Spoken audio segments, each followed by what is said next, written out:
సూర్యాపేట జిల్లా కోదాడ పట్టణంలో గల గ్రేస్ స్కూల్లోని 182వ నంబర్లో పోలింగ్ కేంద్రంలోని ఓటు హక్కు వినియోగించుకున్న మంత్రి ఉత్తమ్ కుమార్ రెడ్డి, కోదాడ ఎమ్మెల్యే పద్మావతి రెడ్డి. ఈ సందర్భంగా మంత్రి ఉత్తమ్ కుమార్ రెడ్డి మాట్లాడుతూ ఉదయం 11 గంటల వరకు ఓటింగ్ శాతం తక్కువగా నమోదైందని, ప్రతి ఒక్కరూ స్వచ్ఛందంగా బయటకు వచ్చి తమ ఓటు హక్కు వినియోగించుకోవాలని పిలుపునిచ్చారు.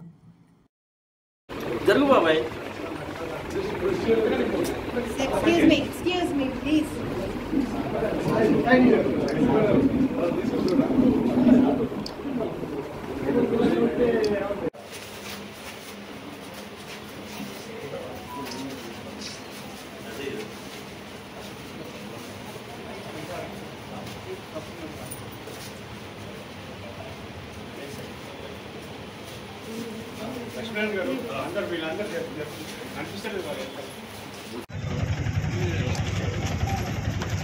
Narendra, my friend.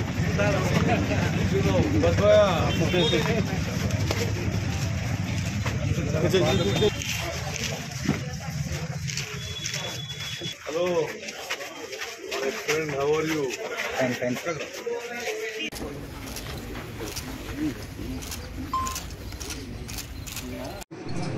తెలంగాణలో ఓటింగ్ శాతం తక్కువగా జరుగుతుంది. భారతదేశంలో పార్లమెంటరీ డెమోక్రసీ, పార్లమెంటరీ ప్రజాస్వామ్యం సరిగ్గా కొనసాగాలంటే పౌరులు, ఓటర్లందరూ కూడా బయటికి వచ్చి పోలింగ్ బూత్కి వచ్చి వారి ఓటింగ్ హక్కు వినియోగించుకోవాలని చెప్పి నేను సవినయంగా విజ్ఞప్తి చేస్తున్నాను. ఎందుకంటే మనం బద్ధకంతోనో లేజినెస్తోనో ఓటు హక్కు ఉపయోగించుకోకపోవడం ఇది సరైన విషయం, సరైన పద్ధతి కాదు. మా అందరం కూడా ఈ దేశ భవిష్యత్తులో మన అభిప్రాయం తెలియజేయాలి కాబట్టి నిలబడ్డ అభ్యర్థులు, నిలబడ్డ పార్టీలు ఎవరు బెటరు, ఎవరు దేశానికి మంచిది, ఒక మన భాగస్వామ్యంగా మనం కూడా అందులో పార్టిసిపేట్ కావాలి, ఓటు వేయాలి.